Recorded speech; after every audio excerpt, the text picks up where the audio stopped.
Ça avait l'air un petit peu broche à foin. Yasmine Abdel-Fadel. On peut pas être un chef à temps partiel. Moi, ce qui me dépasse, c'est que le dossier, là, il est pas nouveau depuis une semaine. Marc-André Leclerc. Il n'a pas de règles. Et ça, quand il n'y a pas de règles... La rencontre. Il va falloir s'accrocher à quelque chose qui est ancré dans la réalité des Québécois. Non, mais elle l'a dit, c'est irréprochable. Hein? Sa gestion est irréprochable. Il faudrait qu'il sourie, qu'il a l'air plus enjoué. Ah, mais Yasmine, attends, là, on a la moitié du bouclier, là. C'est exactement ça. La rencontre. Abdel-Fadel. Leclerc. Le chef du Parti québécois, Paul Saint-Pierre Plamondon, a présenté le budget de l'an 1 d'un Québec souverain. Essentiellement, l'indépendance se ferait à coup nul dès 2027 et PSPP ne tarderait pas avant de sonder les Québécois là-dessus. Et il ferait un référendum là, dès un premier mandat, par exemple, s'il est élu en 2026. Yasmine, Marc-André, bonjour à vous deux. Allô? Bonjour. Yasmine, est-ce que tu trouves que c'est un exercice d'abord qui est réussi par le Parti québécois? Si on le voit d'un point de vue de relations publiques, oui. Faut dire qu'il n'y avait rien qui obligeait Paul Saint-Pierre Plamondon et le Parti québécois à se soumettre à cet exercice-là. Ils l'ont fait. Il faut dire qu'ils l'avaient promis depuis 2 ans. Maintenant, c'est fait, c'est derrière eux. Par contre, il faut se rappeler, c'est pas une étude qu'on nous présentait hier. On connaissait déjà la conclusion. Autrement, on nous aurait pas présenté ce document-là si la conclusion était haute. C'est qu'on commençait avec la conclusion et ensuite on bâtissait les arguments. Et ça a l'air d'avoir été fait avec sérieux. Il demeure des questions là qui sont hyper importantes en suspens. Par exemple, ça serait quoi la croissance économique d'un Québec souverain? Parce que dans l'exercice, on nous dit qu'on se base sur les projections du ministère actuel des Finances, là, du Québec province. Là, on prend la même croissance économique et on l'applique à un Québec souverain. Or, on le sait, de la bouche même de Pauline Marois, qu'il y aurait des perturbations au lendemain d'une séparation. Donc, nécessairement, lorsqu'il y a des perturbations économiques, une incertitude économique, le fait de ne plus avoir de traités commerciaux, notamment avec les États-Unis, l'Europe, par exemple, ça va venir affecter les exportations, ça va venir affecter les entreprises ici, et donc, ça va venir affecter la croissance économique, ce qui dit qu'il va y avoir aussi un changement dans la recette fiscale. Donc, tout cet exercice-là où on nous présente des recettes fiscales imaginées, ben ça tombe un petit peu dès qu'on commence à creuser. Mais l'objectif étant politique, l'objectif étant un objectif de relations publiques et de reparler de la souveraineté, sur cette base-là, l'exercice était réussi. Marc-André? Non, effectivement, je suis d'accord avec toi, Yasmine, de dire que sur un point de vue des communications, de fait d'en parler, de remettre ça au centre des discussions, ça, c'est réussi. Ça place M. Legault dans une drôle de position. Mais faut regarder le document, 84 pages, c'est assez sérieux, il y a des experts, tout ça, mais c'est extrêmement positif, là. Je veux dire, ils ont mis des lunettes roses. C'est comme le meilleur des scénarios, là. En fait, là, quand tu regardes ça, là, pense à un gâteau au chocolat. C'est traditionnel, standard, avec le gâteau puis le crémage par-dessus. Puis si tu veux couper une pointe, là, ça fait une pointe là, bien droite. Il n'y a pas de dégâts. Tandis que si tu essaies de couper un gâteau au chocolat, une espèce de mi-cuit là, où il y a un fondant, le centre il est fondant, ben là, tu essaies de faire une partition claire, ça arrive pas. Là. Mais c'est ça aussi qui arrive. Quand tu veux séparer le Québec du Canada, c'est pas vrai qu'au jour 1, tout est beau, que ton morceau gâteau au chocolat, les langues est droit, puis tout va être beau, puis tout le monde a la même portion. Là. Parce que tu le vois même, Alexandre, dans le... Tu sais, c'est tellement là, comme wow, puis tu sais, l'indépendance va faire en sorte que tout le monde va arriver au Québec, qui nous disent, le PQ, qu'il va y avoir 200 ambassades à Québec. Là. Mais il faut comparer avec ce qu'il y a actuellement à Ottawa et à Washington. Fait que là, ils nous disent 200 à Québec, si on devient un pays, mais présentement, à Ottawa, il y en a 129, puis à Washington, il y en a 168. On va y mettre tous. Fait que 200... on les met où, là? Fait que, mais c'est juste pour démontrer, c'est un exemple bien simple, que, tu sais, vraiment, c'est le meilleur des scénarios. C'est-à-dire que toutes les nations du monde viennent à Québec, puis tout le monde va avoir une ambassade, là. Ben, cette philosophie-là, juste dans le nombre d'ambassades, se projette également dans l'ensemble du document de 84 pages. Mais Yasmine, est-ce qu'il y a quand même je veux dire, on a eu réponse à certaines questions, des arguments qu'on entendait, par exemple, dans les 2 derniers référendums ou quoi que ce soit. Ah ben là, les pensions de vieillesse de nos aînés. Oui. Ah ben là, ça, on a tenu quand même à répondre clairement à cette question-là. Là. Les aînés, n'ayez pas de doute, si le Québec se sépare, vous n'allez pas perdre une scène de vos pensions. Ensuite, la péréquation. Comment on va faire pour aller récupérer ça? Ben c'est sûr qu'il y a des dédoublements là, dans les ministères. On regarde les effectifs, Yasmine, de la fonction publique fédérale, là. Ça gonfle, ça gonfle, ça gonfle. Puis venez pas me dire que vous avez plus de services, honnêtement, là. Non, mais c'est sûr que sur cet argument-là, c'est intéressant parce que le Parti québécois reprend finalement les actions du gouvernement Trudeau contre le fédéralisme, de dire, regardez, vous avez fait exploser la taille de l'État. Est-ce que vous voulez vraiment d'un gouvernement fédéral qui ne donne pas de service à la population, du moins très peu, qui fait exploser sa fonction publique? Et en même temps, tout à l'heure, je disais qu'il y avait des questions en suspens. On fait quoi avec les fonctionnaires de l'État fédéral qui sont au Québec? Est-ce qu'ils vont perdre leur job? Est-ce qu'il y aura compensation du gouvernement québécois lorsque finalement ils vont avoir perdu leur job? Ça aussi, ce sont des réponses qu'il va falloir éventuellement un jour, de manière hypothétique, amener. Parce que ça compte aussi pour le citoyen moyen, là, tu sais.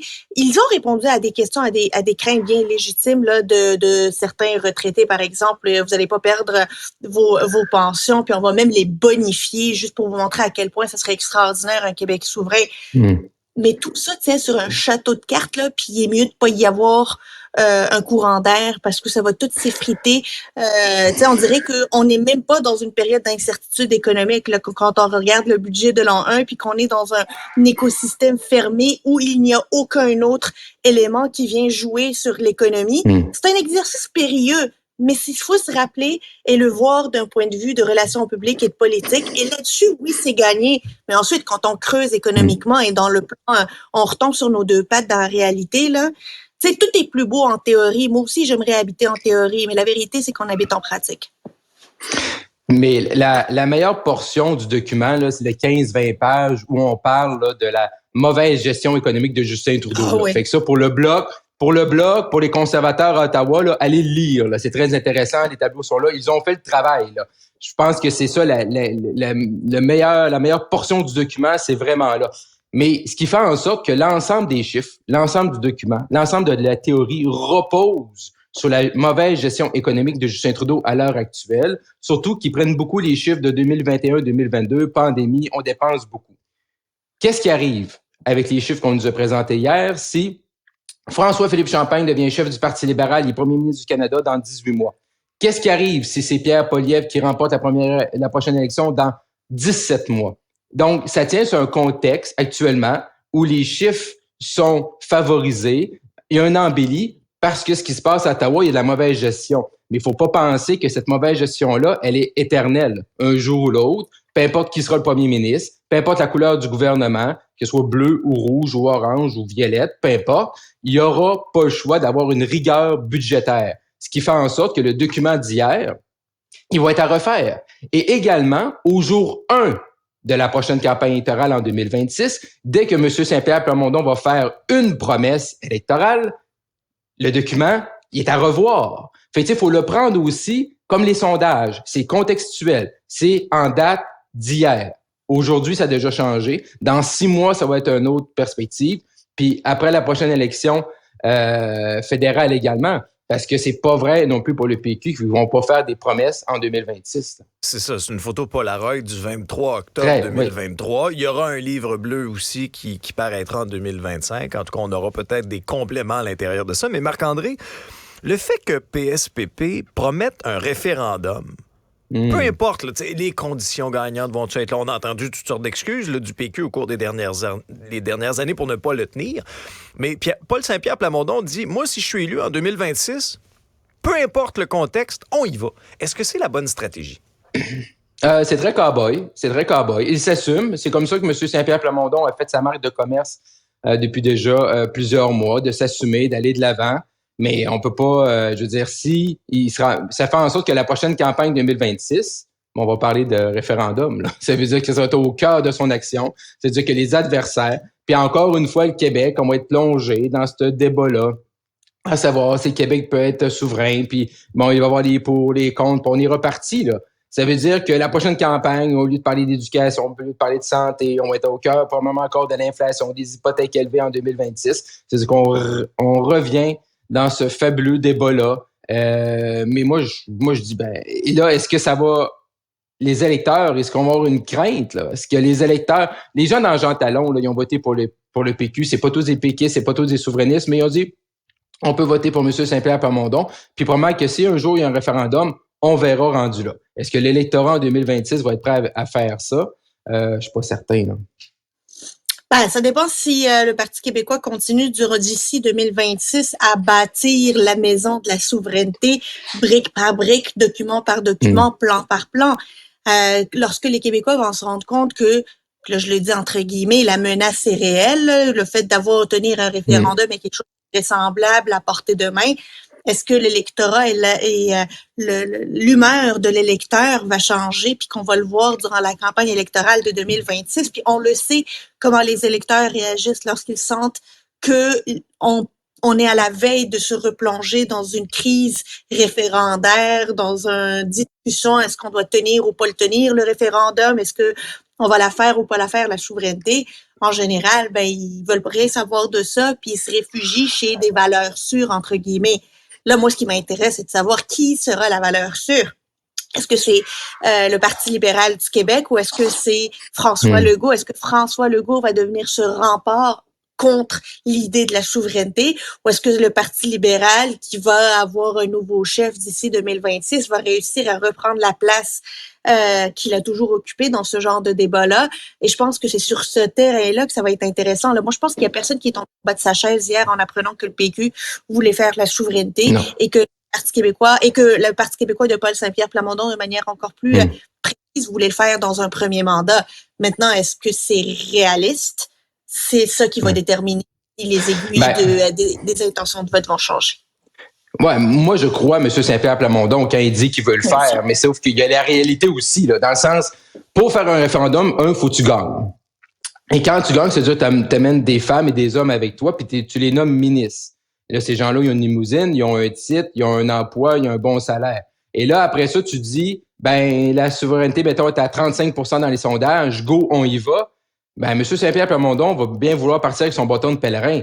Mais s'il y a 30 ministres derrière lui qui disent non, on y va pas, c'est qu'on jette vraiment dans le mur, que ça va être la fin du PQ, ça va être la fin de nos limousines. Ça, c'est comme les premiers ministres qui promettent la réforme du mode de scrutin. Ça arrive pas. Tu le fais dans l'opposition, une fois au pouvoir, tu le fais pas. Pourquoi? Parce que les gens, les députés chialent, puis ils disent, je vais perdre mon comté, puis je vais perdre ma job, puis on va fusionner, puis il n'y a pas de bon système. Fait qu'on a encore le même système aujourd'hui. Est-ce que ça serait la même chose avec un premier ministre, Saint-Pierre Plamondon? Probablement que si les conditions sont pas là, il y a des éminences grises autour de lui qui vont dire, hey, on va rester les deux fesses assis sur le pouf, puis sur les deux pieds sur la bavette du poêle, puis on va attendre, là. Pendant ce temps-là, chez les conservateurs au Québec, il faut quand même donner crédit à Éric Duhaime, là, qui, depuis son arrivée à ce parti-là, l'a quand même rebâti là, au niveau du financement, au niveau des appuis populaires aussi. Mais là, Yasmine, il y a un site Internet qui demande le départ d'Éric Duhaime, qui, à un moment donné, était vu là, la plus belle affaire depuis l'invention du pain tranché. Est-ce que son poste de chef est menacé? La personne qui est derrière ça, c'est si t'es rendu à demander la démission du chef du Parti conservateur, à tout le moins, tu le fais à visière levée. Tu sais, quand tu le demandes dans un congrès, là, c'est que tu veux convaincre du monde, mais si tu veux convaincre du monde, on veut savoir qui porte l'idée. On sait même pas qui porte l'idée, là. Ça, c'est à quel point c'est complètement loufoque. Et il y a même des propositions de personnes qui pourraient succéder à Éric Duhaime qui ont complètement rejeté ça puis qui sont pas du tout impliqués dans ce processus-là. On l'a vu hier. Moi, je pense que c'est l'exercice de quelqu'un qui est vraiment fâché, qui a vraiment eu une mauvaise expérience avec le Parti conservateur du Québec, avec Éric Duhaime en particulier, et qui sait que ce genre de truc fait les nouvelles, peut ébranler un chef, peut faire parler de l'initiative, peut mettre le feu dans des critiques qui peuvent se faire en coulisses, mais peut-être pas encore sur l'espace public. Mais c'est pas très courageux. En fait, c'est très lâche de partir un site Internet sans vouloir assumer sa position. S'il y a quelqu'un qui veut la démission de Éric Duhaime, qu'il sorte publiquement puis qu'il le dise. Oui, c'est très large. Puis également, je pense que ça va avoir l'effet inverse. Hein, parce que souvent, là, quand il y a des putschs là, en politique, là, c'est que ça se passe dans les coulisses, mais tout le monde fait attention, puis devant les caméras, tout le monde montre le sourire, puis on est solidaire. Puis le rendu au vote, tu fais Oh! Hein, les gens n'aiment plus le chef, faut le changer. Tandis que là, ça va faire en sorte, d'ici là, le congrès à Lévis, là, à la mi-novembre, peut-être de souder les gens autour d'Éric Duhaime, de s'assurer ceux qui aiment encore M. Duhaime qu'ils soient présents à Lévis. Puis là, s'ils sentent menacés, ben là, t'es présent, puis là, tu votes en sa faveur. Fait que peut-être il peut même servir de ça, faire un peu de judo s'il est habile, pour dire Hey, gang, j'ai besoin de vous autres, les alliés de la première heure.